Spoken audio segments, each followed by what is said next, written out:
These are the texts that will be used in worship among congregations that utilize the common lectionary on Sunday, February the 18th, the first Sunday in the season of Lent. Lent is often divided with two different types of themes. One is the theme of human frailty. The other is the theme of Christ's suffering. You can see how both probably are connected, since one of the texts today, in fact, 1 Peter, is going to be adamant about the suffering of Christ. And the text from Mark is going to be adamant about the actual temptations that Jesus encountered, just as we suffer and just as we encounter temptation. So I think you can't really separate them from the human sense of suffering and temptation versus that of Jesus.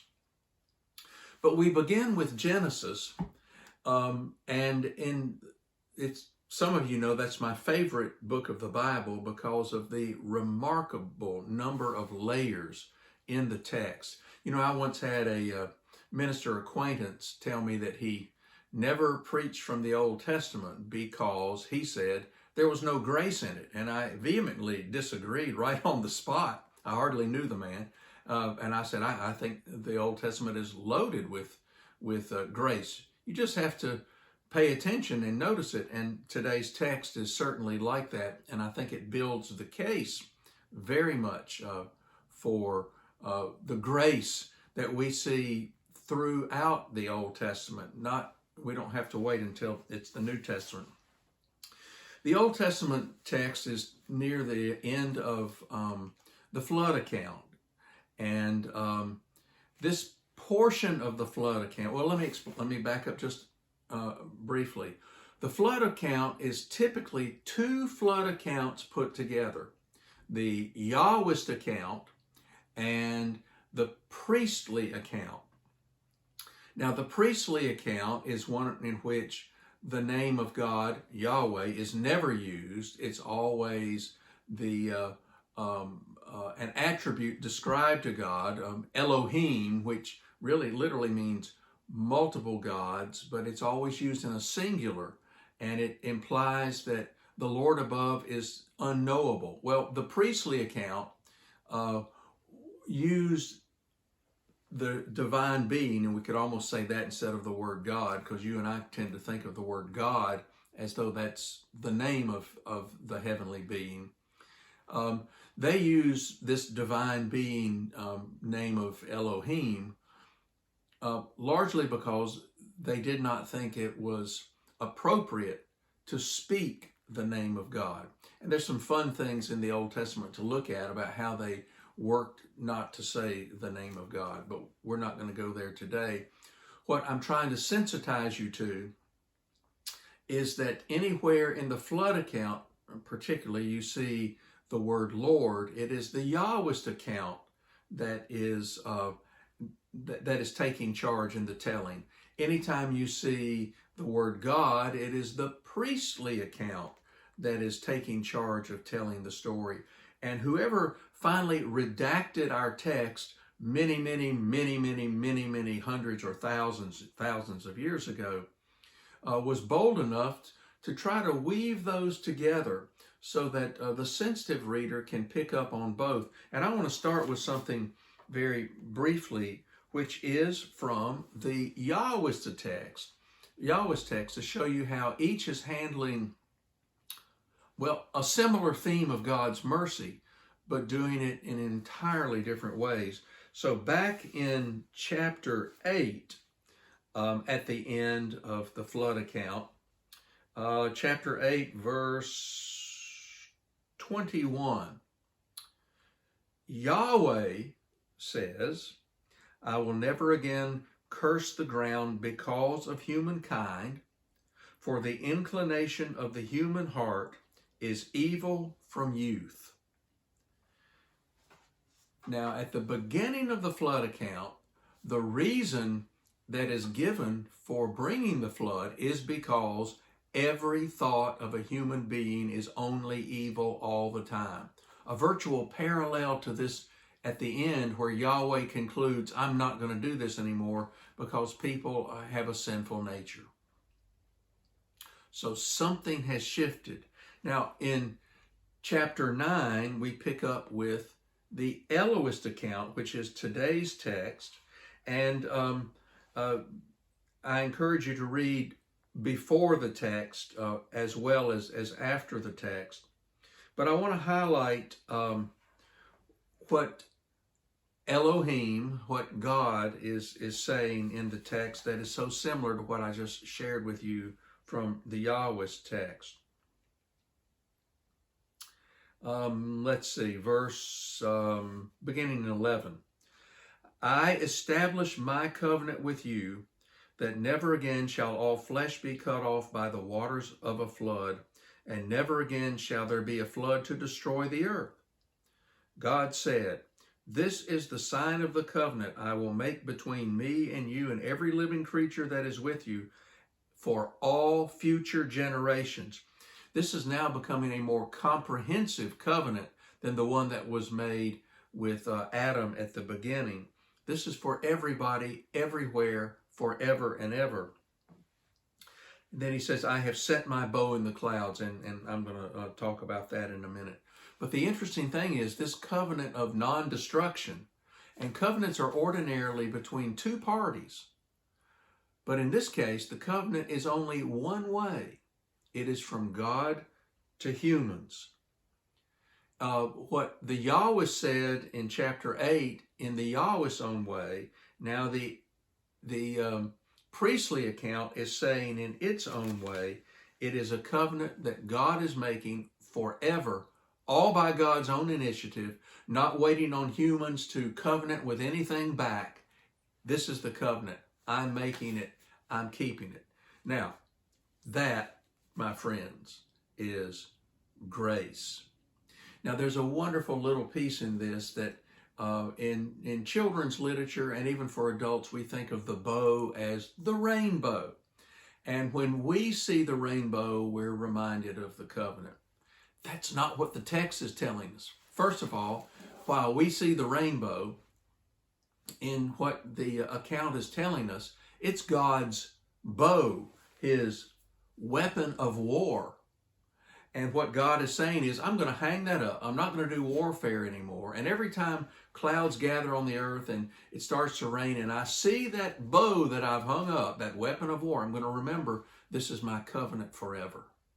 Now, of course, the fact that we see it too is good for us. But the way the text reads, it's to help God remember it himself. But again, God is taking his own initiative to remind himself that there is mercy he extends to all life, not just human life, but all the creatures for future generations, forever and ever. Love the text. Anyway, I hope you'll find it to have as much meaning for you as it does for me. Psalm 25 is one of those psalms. It's a psalm of lament, but it's one of the psalms in the book in which each line is a letter of the Hebrew alphabet, in order. Nobody knows why that was done. There's some conjecture that it helped people to memorize it. I'm sure that's the case. Another interesting piece of conjecture on the ones that go through the entire alphabet is that it's an attempt to, in one single psalm, in one single prayer, in one single song, however you want to talk about a particular psalm, that everything is covered from what we might say from A to Z, or everything including the kitchen sink. So take it as you will. I know in the English we don't notice that it's the letters of the Hebrew alphabet. Oh, one little aside, there are a couple of letters from the Hebrew alphabet missing. And the best thing I've heard, and I don't know, but the best thing I have heard is that probably some ancient scribe accidentally miscopying down a line. Quite possible in the day before printers and copy machines. Excuse me. This psalm has a real back and forth, and it needs to be read with the back and forth. Obviously, there's a petitioner, And it's one of those double wishes or double petitions that we find often in the Psalms. The first part of the petition is, Lord, do not let me be put to shame. And the second part of the petition or the wish is, but put all of my enemies to shame. And we see that right off here at the top of the Psalm. The first 7 verses are a prayer. Then beginning in verse 8, there is another voice that reminds the person, the prayer, about the Lord. And so that verse 8 begins, good and upright is the Lord. He instructs sinners in the way. He leads the humble to what's right. He teaches the humble, and so forth. It's probably one of these psalms that developed over time in worship and was utilized by both a leader in the people or a priest in the people in kind of a litany that was recited, not just to call to mind our sinfulness, but to call to mind the oppression that comes against us from others, probably less so in our day, but it still happens, obviously. But also to remind people again of the promises of God and the goodness of God.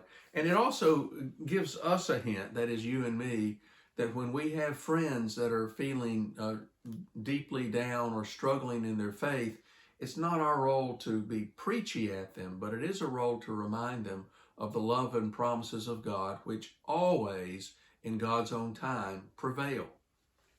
The text from 1 Peter is often thought to be part of an instructional text for those early converts to Christianity who would be preparing for coming into the church. I'm looking at it just slipped my mind here for just a second. I know there was something I wanted to highlight in here. Oh, yeah, what I want to highlight in here is sort of a continual sub-theme throughout the New Testament, and that is a continual reminder, particularly as the gospel spread beyond Jewish ranks and into the Gentile world, particularly the Greek world, that Jesus really and truly did suffer. That Jesus was not some spirit in an earthly shell that did not feel pain, that did not feel anger, that did not feel anguish, embarrassment, that was not tempted, all the things that we experience. And so this text is trying to make certain that the people coming into the faith are clearly aware that Jesus went through the same things that they go through. And it's suspected that this was possibly part of a baptismal ritual. It alludes to Noah and the ark and passing through the waters as trying to link Noah and his travails and God's protection in the passing through the waters as what we experience when we are baptized, and the symbol of the water and the protection of God. Because the reason it's suggested that this has to do with baptism is particularly that verse 21 in chapter 3. Baptism saves you not as a removal of dirt from the body, but as an appeal to God for a good conscience through the resurrection of Jesus Christ.